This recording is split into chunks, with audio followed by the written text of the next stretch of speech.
All right, so it's 9:02, so let's start our today's Cross Metro Meetup.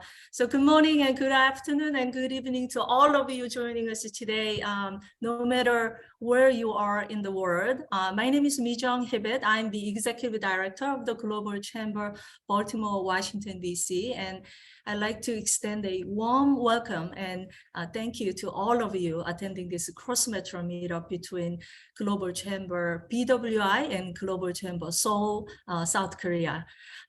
We Global Chamber BWI try to hold a Metro Meetup or Cross Metro Meetup every month. And for this month, we're excited to be meeting with one of the Global Chamber's newest metro, Seoul, South Korea, as we gear up for the highly anticipated visit of the South Korean President Yoon to Washington later this month.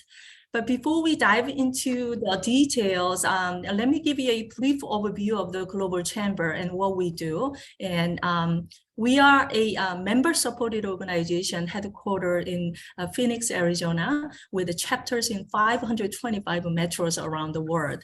Our goal is to make a global business easier for all of our members. And we envision a world where selling across metro regions and borders is as easy as across the street. To achieve this, we provide warm introductions and opportunities for members to connect through various meetings and events, whether it's virtual, in person, or hybrid. And we host over 600 events every year, including regional and cross-metro meetups like this one. You can find all the details on our event calendar and weekly newsletter. And we strongly encourage you to attend and engage with as many events as possible. So now let me talk a little bit about the upcoming U.S. South Korea summit and what we can expect from it, even though Dr. Yoon will elaborate later on. So South Korea, which is officially known as the Republic of Korea, or ROK, is actually one of the most important strategic and economic partners of the United States in Asia. The current South Korean president, Yoon, who has been in office since May of 2022, is scheduled to make a state visit to the U.S. on April 26th. And it's been 12 years since the previous South Korea president, Lee Myung-bak, was invited to White House as a state guest. This visit is particularly significant because this year marks the 70th anniversary of the alliance between the two countries, which began in 1953 at the end of the Korean War. So during his visit, there's a lot of high-profile, meetings scheduled, as well as the address at the Congress, joint session Congress on April 27, where he's expected to share his vision for strengthening the U.S. and Korea relationships. And on the economic front, the relationship between the U.S. and South Korea is quite strong and robust. In 2022, South Korea was actually the United States' 7th largest trading partner when you combine goods and service trade. Meanwhile, the U.S. was the South Korea's 2nd largest trading partner behind China. So there has been a substantial amount of trade between two nations. And South Korea has made a significant investment in key industries in the US, like EVs and semiconductors and biotechnology. So today we will hear from our exceptional speakers about more opportunities for additional business, trade, and investment between the US and South Korea. As a businesswoman born in South Korea and now residing in the United States, I'm thrilled about this upcoming summit and the big opportunities it will bring forward. So with that, at this moment, I'd like to turn over the mic to Executive Director of the Global Chamber Seoul, Dr. Peter Won-seok Yoon. He's an exceptional global business leader who has accumulated decades of experience in global trade and investment for Korea. Later on, I will provide more details about his remarkable global career. But for now, Dr. Yoon, would you kindly give us a brief introduction of the Global Chamber Seoul? Okay, thank you, Mi-jung, and thank you so much, for the very kind introduction and also the backgrounds, our two Metro Meetup regarding our presidential visit to United States to celebrate the 70th, the allies between two countries. Let me share one slide simply to introduce the Global Chamber Seoul. So, okay. I'm the Won Yoon. I'm the executive director of the Global Chamber Seoul. Originally, between myself and Doug, we trying to set up the 5 chapters in Korea, starting from the Seoul, and then extended to Gwangju, Busan, Daegu, and Daejeon areas. So within this year, we are going to set up all the 5 chapters here in Korea. So the Seoul chapters was formed back to last year, July, and I'm in charge actually. And today I just invited some of the key advisory members of the Global Chamber of Korea. So as already Mr. Jung, he joined from the metro city of the Gwangju, and some other members from the organizations. So after this introduction, I'm gonna invite the individuals after all the presentation, and also I'm gonna explain about what is the business opportunities not only in Korea but also in the United States. So in the later sections. Once again, thank you so much for joining today, and expect very good, the conversation together. Mi-jung? All right, thank you very much, Dr. Yoon. And so then it's time to hear from our speakers. I'll be introducing each speaker, and each will have about 10 minutes to present.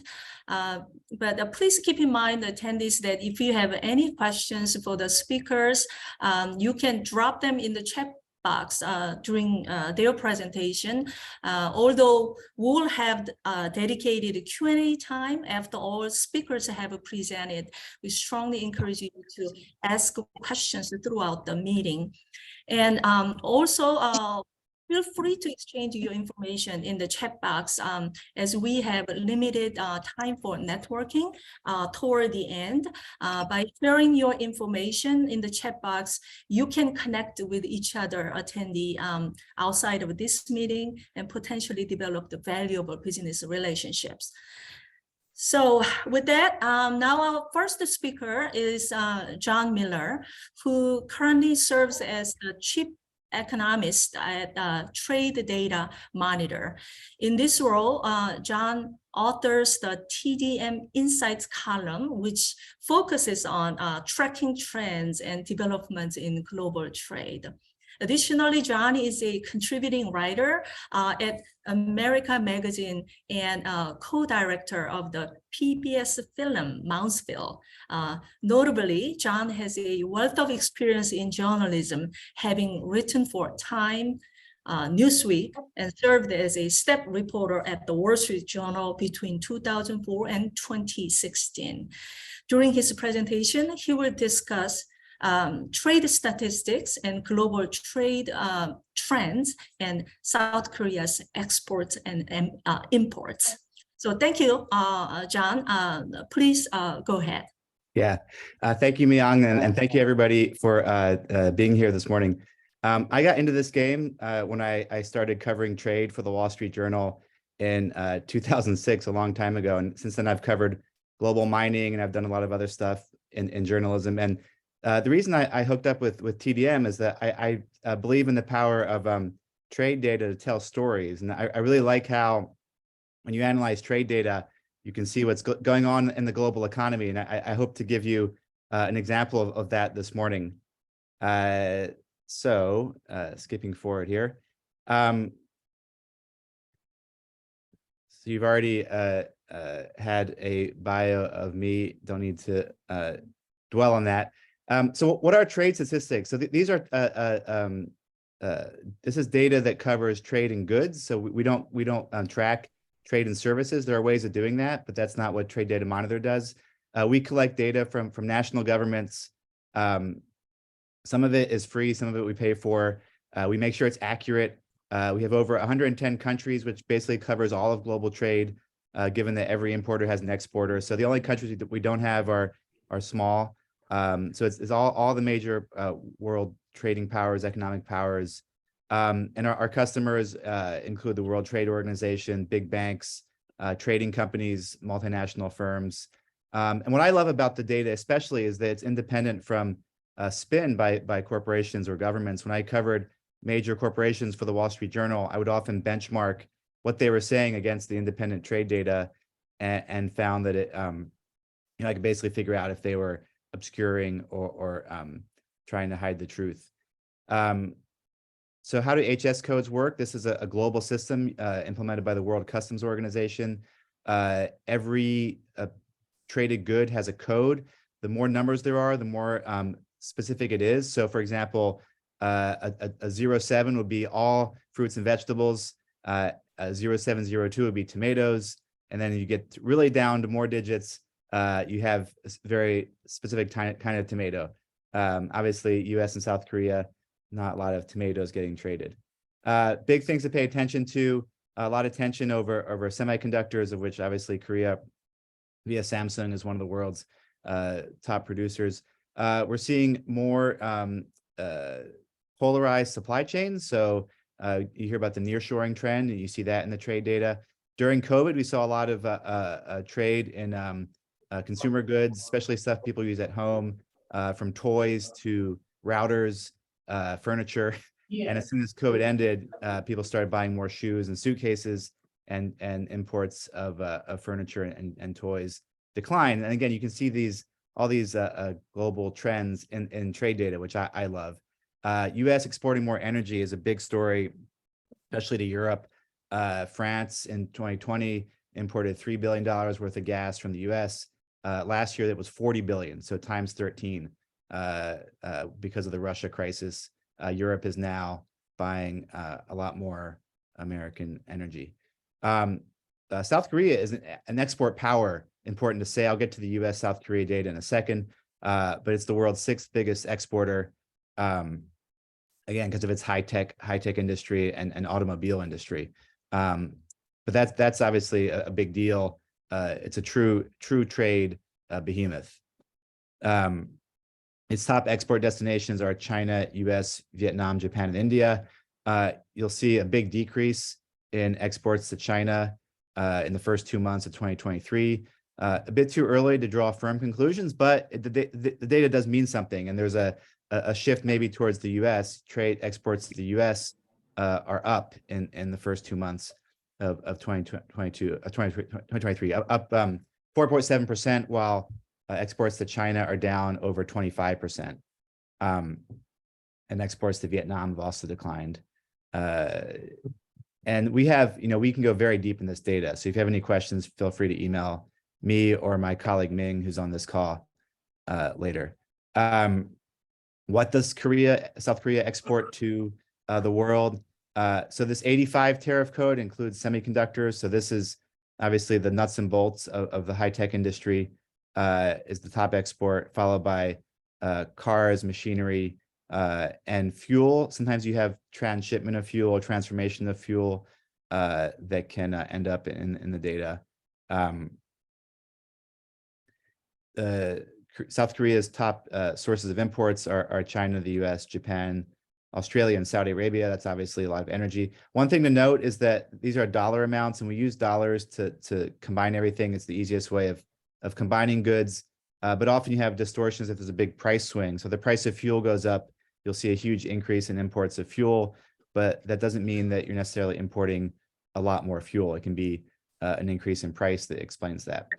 What does South Korea import? Well, its fuel is the top category, followed by electronics, which is part of its supply chain, Asian supply chain network, and machinery, followed by inorganic chemicals and cars and trucks. All right, so now we get to the important U.S. South Korea trade relationship. As Myung mentioned, it's the 7th biggest supplier of imports to the U.S. The top imports is automobiles, up 25.4% in the first 2 months of 2023, $5.3 billion. So times 6 to project for the whole year. These are huge amounts of money, huge amounts of companies and supply chains and logistics involved. And that always means there's opportunity. There's always opportunity when you have this size of business. And if you look at the very right-hand column, there's a percent change. And so that tells you how much it's increased over the same period in 2022. So you have, for example, a huge increase in chemical products being shipped from South Korea to the U.S. So that, to me, that tells me that there's a lot of opportunity in the U.S. market for South Korean companies that make chemical products. And you can look down the line, a lot of big jumps this year so far. And most products are not as susceptible to price swings as commodities. So if it's a more niche product, then the price tends to be more stable, and that dollar amount means something. We do have a breakdown by quantity, but again, because you have so many different products in a particular HS code, a dollar figure is often the easiest way of making apples and apples. So what does the U.S. Ship to South Korea? Again, the U.S. energy boom or energy export boom with all these terminals being built on the East Coast and the Gulf of Mexico is one of the biggest stories, I think, in global trade right now. It's impacting Europe, Asia, and it's going to keep doing that for at least the next 10 years. I mean, it's a really big deal. And the U.S. has been investing more in its energy infrastructure, and we'll have more capacity to export liquid natural gas on ships across the Atlantic and the Pacific. There's a pretty big increase in that 85 tariff code, which includes semiconductors, and the U.S. investment recently, or coming investment in making chips, silicon chips, is going to create more trade, including with South Korea. And you have an increase in shipments of cars to South Korea. Big increase right now in electric vehicle trade. We're seeing that in all markets. Electric vehicles and the battery supply chain and lithium industry, all that stuff's going to be a big growth market. And South Korea is going to be a very important part of all those essential sort of green energy technology supply chains, from electric vehicles to photovoltaic cells, solar panels, wind turbines. South Korea has an important role in all of that. Also a big increase in exports from the U.S. of aircraft and parts, up 62.5%. Again, so times 6 to get the projection of the full amount. Usually we get data about anywhere from a week to 6 weeks after the month in question. So we'll have March data for South Korea probably in a couple of weeks. Every country does it differently. The fastest is Brazil. Chinese data will come out tomorrow for March. Generally, the global trade community watches the China data more intently than anybody else or any other country, because it's the world's biggest exporter. And that'll include trade with Korea, of course. So we'll know tomorrow how much China has been trading with Korea. And again, that'll be really interesting to watch how South Korean exporters transact with the US and with China. The electronic supply chain tends to suggest that it's going to ally itself more with the US, but that remains to be seen. So big picture thoughts, after a big increase in trade, thanks to stimulus payments for Western consumers and governments priming the pump in 2021 and 22, we're expecting a growth of only 1% in 2023. We talked about supply chain shocks a lot a couple of years ago. I think the global logistics industry, which is a $14 trillion industry, has proven that it can handle almost anything, and that it remains a globally integrated market for almost every product, which is good news for the global trade community and Chamber of Commerce's all over the world. The war in Ukraine continues to be disruptive. That's no end in sight, according to all reports. So that's a pretty big political and geopolitical and economic risk for almost everybody.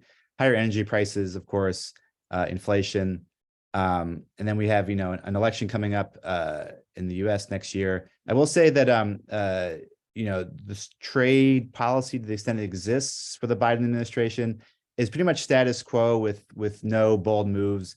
I think Trump proved that the U.S. political landscape is no longer sort of amenable to pro-free trade. The free trade consensus that governed U.S. politics for over 50 years is effectively dead. So you're not going to see any big campaigning based on global free trade agreements anymore. There'll be smaller niche bilateral deals, but that still doesn't mean you can't have some sort of closening of relationship with a country like South Korea, which is effectively an economic ally.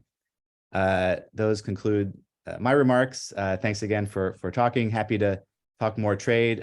Email us at my email or info@tradedatamonitor.com, or my colleague Ming, who's also here. Thanks, everybody. All right, thank you very much, John.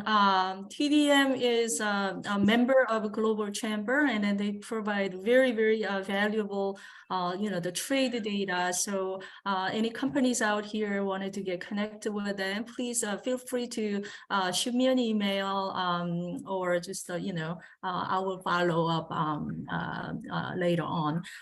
So now, I have, again, if you have any questions, you can throw the questions in the chat box. We will have the Q&A session later on.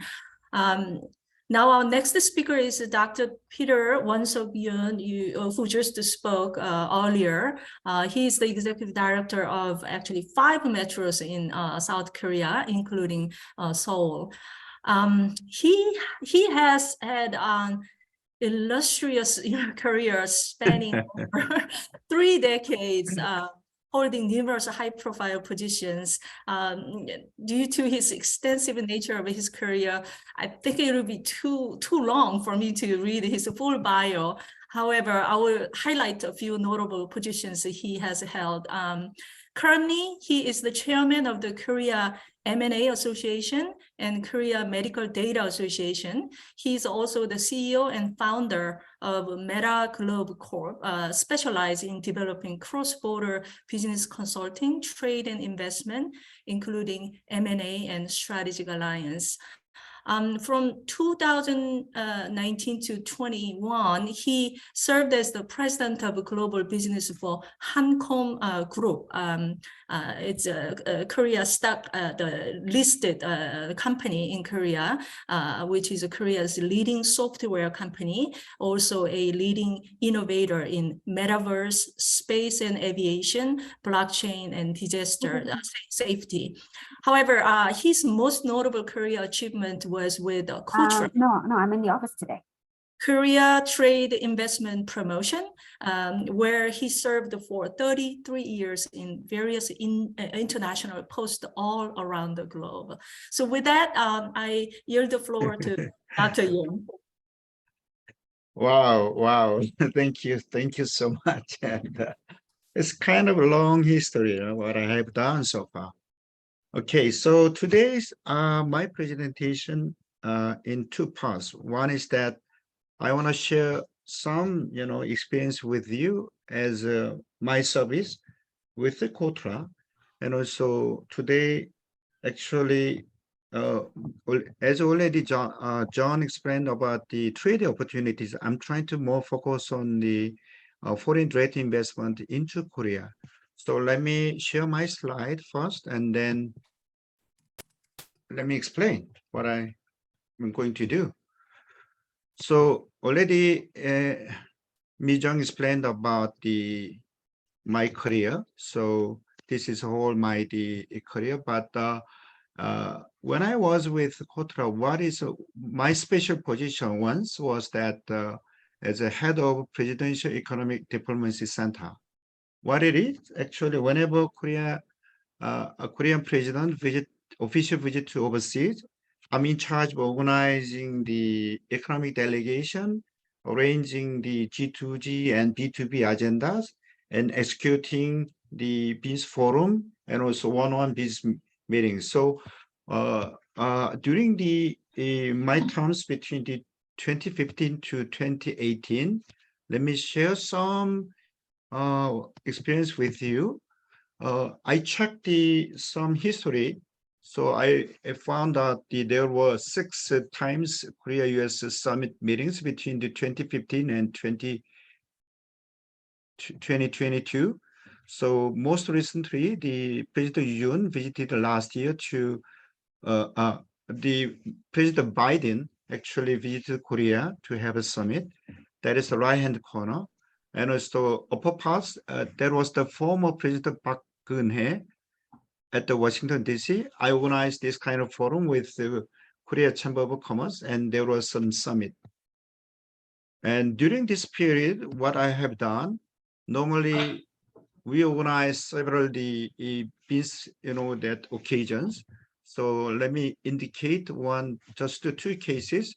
On the left-hand side, when the President Biden visited Korea, the president invited the U.S. invested companies, including the Applied Materials, DuPont, Pfizer, Google, and Boeing, and so on, and declared some the U.S. companies' investment into Korea. So this is one of the showcase of the foreign direct investment partnership. On the right-hand side, there was the event in Washington, D.C. during the 2017 Select USA. Select USA is one of the trading investment promotion, the events organized by the Department of Commerce of the United States. So I organized this, summit and invited several governors to present their investment opportunities for Korean companies. This is what I have done so far.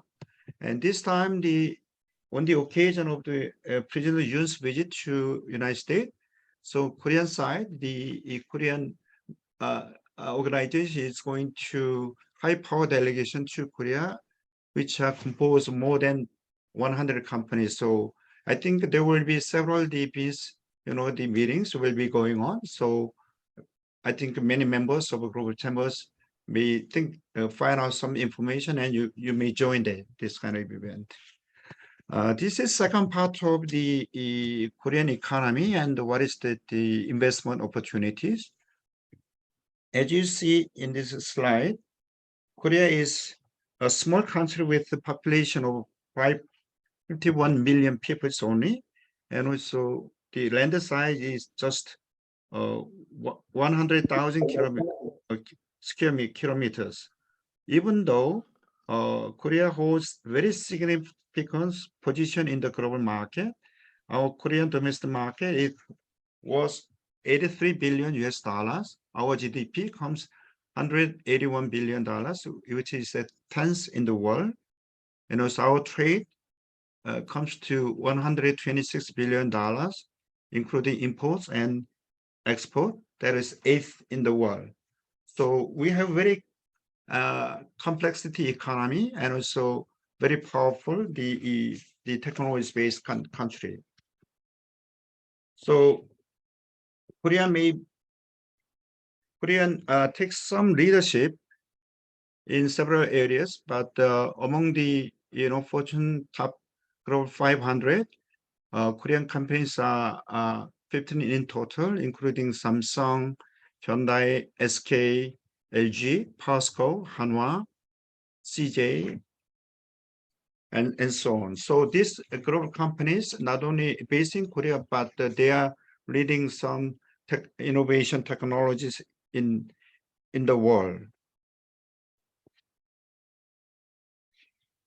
The global market share in certain sectors, definitely we are leading in the SSD and DRAM, which are more the ICT and the semiconductor areas, and also for the display areas, for flexible OLED and TVs, we are our market share in the world comes to 66% and 50% respectively. And shipbuildings and especially EV batteries, currently Korea is taking 6% behind the China, but this is very new emerging areas. I think we can develop a lot of these opportunity in these sectors. The foreign direct investment into Korea, as you can see, the last year it comes to 21 billion US dollars from the overseas into Korea, and the first 9 years the increase rate comes to 18.2%, which is that the highest growth rate. And also we expect more investment into Korea in many areas, because that, as already John indicated, the serious change of the global value chain and supply chains. So let me suggest some which areas will be promising for the future. Let me take BBC. BBC means battery, bio, and chips. So there are many declaration of the investment into Korea from the overseas in the fields of the semiconductors. Samsung, SK, and DB already declares in the big investments of the expansion for manufacturing, not only in Korea, but also in United States. So many foreign companies are trying to set up some more, the supply chain in Korea to supply to the Samsung and SK Hynix as a vendors. This is, I cannot, indicate the name of the, the companies, but this is some the indication of the amounts of the investment into Korea. And the biohealthcare sectors also, Korea has very big potentials. Samsung Biologics, Celltrion, and SK Biosciences. So some European companies and the U.S. company trying to supply mostly raw materials to our molecular areas. So, and also vaccines. So this will be another areas you can watch on to expand your business into Korea. Lastly, the batteries is big areas. As you know, the Korean three companies, SK-On, LG, and Samsung SDI, and also POSCO is some supplier of the raw materials for the secondary batteries. So some European companies and US companies also coming to Korean market to supply their technology and the materials. So, but even though we are facing serious challenges, already John indicated big picture thought about this year, the war in Ukraine and some inflation and so on. So we are facing some challenges from the several regulations and laws implemented in the United States, which is like Infrastructure Investment Jobs Act, CHIP 4, and IRA. So many Korean companies, not only Korean companies, but many global companies are watching on what is the impact of this, the regulation and act. So to comply with this regulation, many Korean companies already declare big investment into United States, like Hyundai Motors already declared to, establish the big EV car manufacturing plant in Georgia, and secondary battery companies also declared that the big investment in many regions in the United States. And also even EU also introduced the CBAM and also directives on the corporate sustainability due diligence. So to comply with this, we are very challenging for the carbon neutral sectors technology to overcome this kind of barriers. So that is another, the business challenges, opportunities, and even Japan just trying to introduce the act on the promotion national security. So this is another areas, but recently our president visited, the official visit to Japan to release some of the trade tensions between two countries. So we expect more business opportunities between two Korea and Japan as well. So there is many challenges and opportunities, but through this kind of that global chambers, conference, I think we can find more business opportunities between the Korea and United States. This is end of my presentation. Let me hand over to Dan Southerton, who is also my partner and has a very big experience in, the business between Korea and the United States. Thank you. Yeah, thank you. Yoon? Yes, thank you very much, Dr. Yoon. Just quick question. Are you related to President Yoon? I'm just Actually, two letters are common, and the father sometimes is same, but not close relations. It's just that the Koreans have sometimes a lot of similar last names, so this is kind of common questions, you're asking. That's right. That's right. And it's great to hear the BBC is not for the broadcasting company. It stands for battery, bio, and chip. And chips. Thank you very much. Yeah, thank you very much. Let me add one more is a carbon. Carbon, okay. BBCC.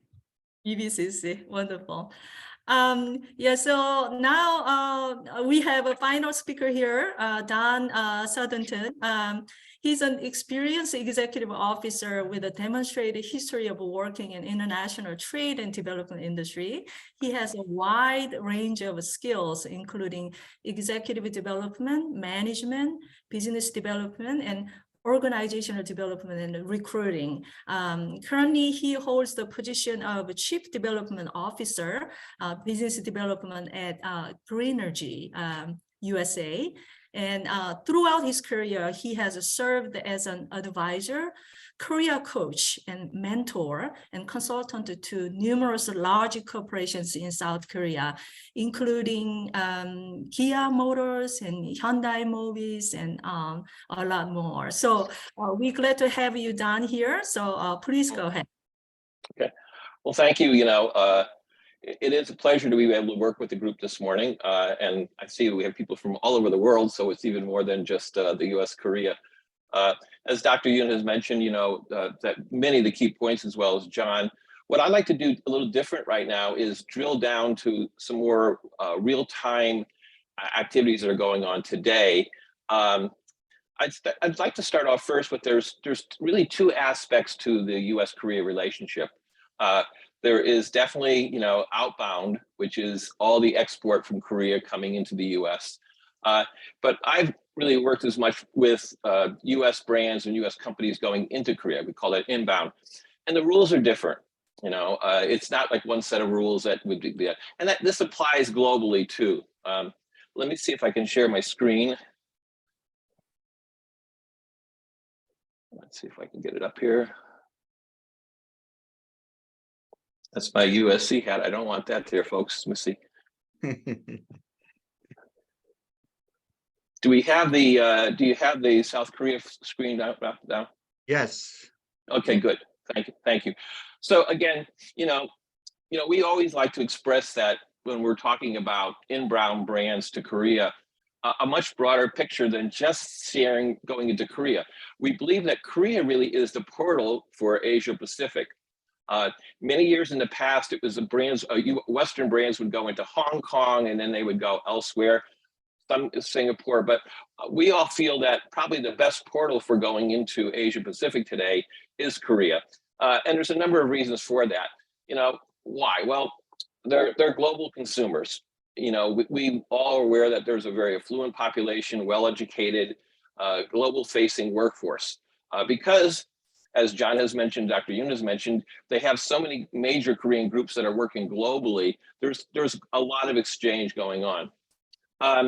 Korean consumers also desire the Western trendy upscale brands. Some of the highest demand for fashion, high-end fashion brands in the world are Korea. And many brands have capitalized that. But also among the Asia Pacific nations, South Koreans are early adapters. So it's a good test market for brands going into the country. I think that's really crucial because when we're talking to a Western company and they're considering going global, or they're considering going in that. So either many of your partners within our global network, if you're interacting with them, they might be looking at different markets around the world, but they might be a little hesitant of why. And I say Korea is probably one of the best places to go because it's a good test market. It's been shared that you could take a brand into Korea and bring it into Seoul, and within weeks, you will know whether it's successful because of social media and sharing. And so it just did like that. And there's multiple brands that have gone through this process. So I think it's a really good, when you're talking to potential partners who may want to go into Korea, there's a lot of really positive things.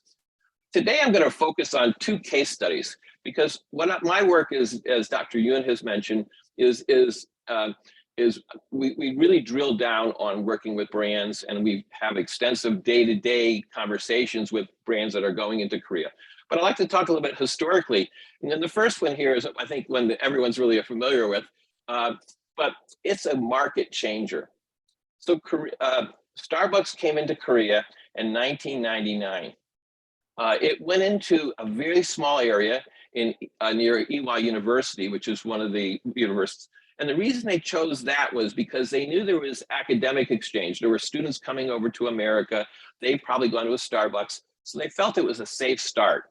So when you're looking at market entry for Korea, sometimes you're looking, where is the best place to go? What would be the best market to go into? So you want to have some of that synergy going on.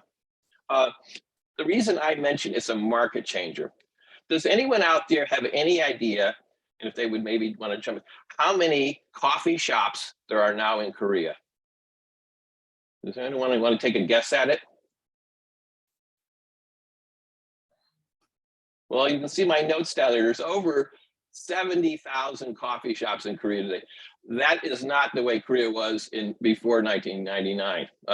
In fact, there weren't any. There were tea shops and there were some places where you could get beverages. But most of the coffee consumption in Korea was, and some of us have been to Korea a long time ago, it was vending machines, and there were over 500,000 vending machines in Korea. I don't think you can find one today. And the also thing was that you could have instant coffee at work. So this has completely changed that dynamics. And so the reason I mentioned as a market changer was that there was a great deal of hesitancy of Starbucks going into Korea originally, but it just has altered that. And there's a few things that occurred, and I think I'd like to share those. One is it became very quickly a status symbol, that you could go to Korea, and when there were just a few of them, if you were in Gangnam or in Myeongdong, some of the different parts of the city, people started going out for after lunch, and they would come back with the cup.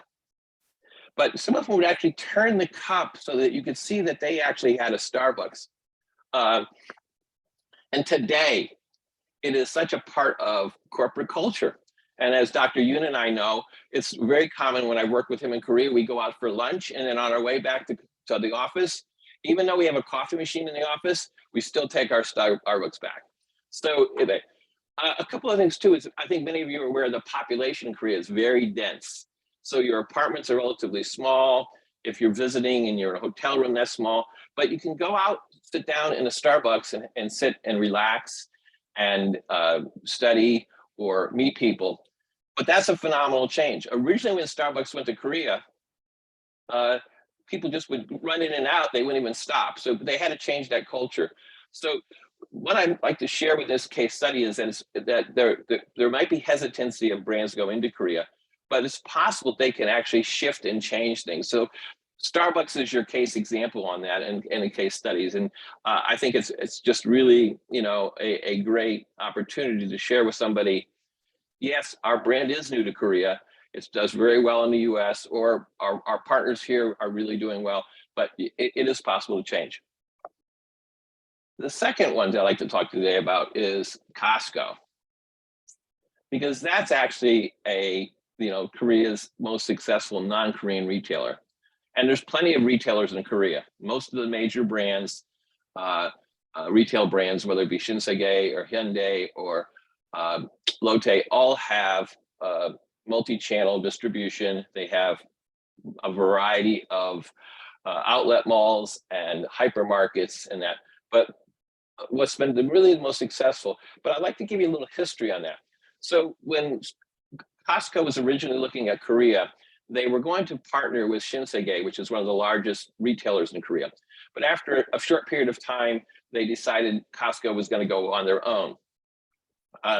There's a few reasons why Costco did better than the other rival Western brands that tried to go in. So Walmart went into Korea, opened 16 locations. Eventually, Shinsegae bought them. There's been some other Western brands, but it's because there's a cultural difference that goes with Costco versus just another multi-channel retailer. And so the lesson here is that if there's a Western brand or Western concept going into Korea, sometimes it has to be different. If you're just a Western brand or a Western company doing what everyone else does in Korea, you're probably not going to be as successful as if you can have some sort of competitive advantage. Now, there's a couple of those that go with Costco. One is that the Walmart brand, Walmart puts a lot of things vertical. Now, Costco does too, but in Walmart, you may not be able to reach the product because it's in the very top shelf. Where in Costco, everything is right there in front of you, and accessible. And so it has the ability to go, and also branding is very important. So the second lesson I'd like to share with you today on Costco is that the primary brand they sell is Kirkland. That is their in-house brand. It's made by usually top producers, but they will have a couple of, and the reason this is important is that, and I've been involved in bringing other Western brands to Korea, and the Western partner will think that, let's say, for example, we're bringing golf clubs there, and it's a tailor-made golf club. In the US, we sell that top-end tailor-made golf club for $300. In Korea, because of global pricing, TaylorMade will want to sell that for $600. And just because you partner with a Western company, if you think you're going to be able to bring their brands or their product into Korea and at the same price, that's not going to happen. So Costco doesn't worry about, like Walmart probably did, that the price of a product at Walmart might have been twice as expensive as it was in the US.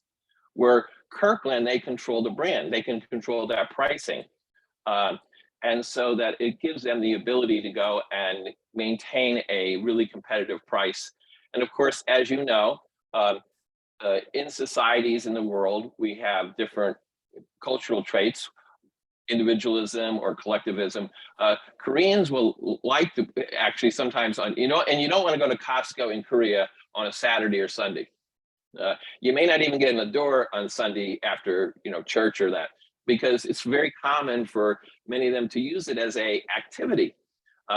And most of us who've been in the West here, who've been into Costco, there's the samples, but you can walk up to, when we walk through Costco, we usually, if there's no one at one of the sampling booths, that's when you go there. In Korea, the lines are really long for each sampling booth because it's sort of a nice experiential thing. So to sort of sum up my conversation today, as we look at your brands and you look at your partners and you look at Korea, it takes some finesse. And Dr. Yoon is definitely a specialist in this, and I work with him very closely on that. And some brands just aren't going to work there. And so sometimes it's good to have maybe a very quick no, if it's something that. So we have companies, American sliced pizza companies, coming to us all the time that want to go into Korea, and I say, well, pizza. Korea doesn't need any more pizza. You know, it probably doesn't need any more coffee.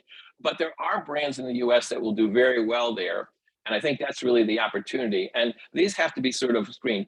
But between these two case studies I've shared with you today, just to give you a little sampling of that, it is possible to go in there and be a game changer. It's also possible to be similar to what other Korean, for example, as a multi-level, multi-retailer, but do something different with it. It has to be a little different. So I'm going to sum that up. I think we're going to turn everything over to questions right now. So, Yep. So if we can go with that. Thank you, Don, very much. Yeah, using some fascinating, current examples of success, of global companies in South Korea. We have some other meeting back to back, so we'll close it at 57. So we have about 5 minutes left, and then we'd like to take some questions. And then if you would like to ask any questions, open up the mic and please go ahead. But I see here one. Mijang? Hello. Mijang? Yes. Sorry. Hi, this is Stephanie Austin. How are you? Oh, seems like there's an echo. Thank you so much. I think this was a great presentation. Hold on, I will put my camera back on. It was transitioning computers. One thing I wanted to say to the first gentleman, I think his name was Jim. Can you hear me? Yeah, John, I think. John, I'm sorry. John, I was surprised to hear that the global trade was decreasing. Not surprised in regards to, I know that with the Ukraine war, sorry, my camera's acting crazy. Hold on. So growth is down it's down. Yeah, the growth is down. Yeah. And so I guess I thought, when I saw that information, I was trying to put it in perspective as to, okay, with everything that's going on with Ukraine and everything else, I didn't know whether growth would shift maybe in a different area, but I guess it's down because of those were probably other major businesses in those areas. Is that a correct assessment, or am I thinking incorrectly? Yeah, there's some sort of leveling off. I mean, COVID was pretty disruptive, and there was a pretty big, really, I think more than people realize, increase because of these stimulus payments that people could spend on consumer goods, and that led to a huge increase in imports into the U.S. and that's kind of gone now, and so we're sort of back to a place of less investment, a little bit more caution in investment, and the war is part of that. Inflation fears are part of that. I think there's a lot of wait and see, but it's not declining. It's not a fall in trade volumes. It's just very slow growth to flat. Okay, that makes sense. And then I wanted to comment on Don. I was really surprised to hear that for the Starbucks in the Korea, it was over, I think you said 700,000. No, the Starbucks, there's 1,500 Starbucks locations. There's 70,000 sort of Starbucks-like cafes and coffee shops. Oh, okay, yes. I was like, wow. I said, so I guess Starbucks started the trend. It certainly did, yeah. And most of those are in the greater Seoul area. So there's more Starbucks in Seoul than there are in New York City, so Wow. that just okay. Yeah. Yeah, thank you so much for your presentation as well. Korea is a very caffeinated country. Mijang? Yes. Yeah, before we close, let me introduce one of the advisory board member, Mr. Jung Kwang-young from the metropolitan city of Gwangju. Mr. Jung, would you say hello to our members? Good evening. Now it's 10 o'clock in Korea. First of all, Don, the Starbucks, in case of Starbucks, Korean adult usually per year over 600 cups of coffee drinks every year. And, I know. It is my great honor to introduce myself to you briefly. I am in Gwangju. Gwangju is the home city of the USA company, the M.Ko Technology, the second largest semiconductor packaging company in the world. They have the factory in Gwangju. And then last month, they reinvest in Gwangju for $370 million US. And also we have the two big car maker in Gwangju, Kia and Hyundai. So it is my great honor to attend tonight, the meetup session, and also in Gwangju. Also, we are going to attend as a group for these global chambers. Thank you very much. Yeah. Thank Okay, you very thank much, you. Mr. Chang. Yeah. So as I said, I think unfortunately, we have to close a little bit earlier. I myself have some questions, the John and, the Dr. Yoon, but I also think you have some questions as well. Send the questions, to me or info@global.org. Then, we will get back to you with the answers after talking to each speakers. But I appreciate for all of you attending this morning, and then also very late night in South Korea, and very robust trading partner between two Korea. We talked about a lot of goods trading, but I think there's a big opportunity for service providers, their opportunity in both ways as well. So let's continue this collaboration and connection, and let's just go and unstoppable. Thank you very much, and then have a great day here in Washington, and have a good night in Seoul, and then see you next time again. Thank you very much. Thank you. Bye. Thank you, everyone. Bye. Bye-bye.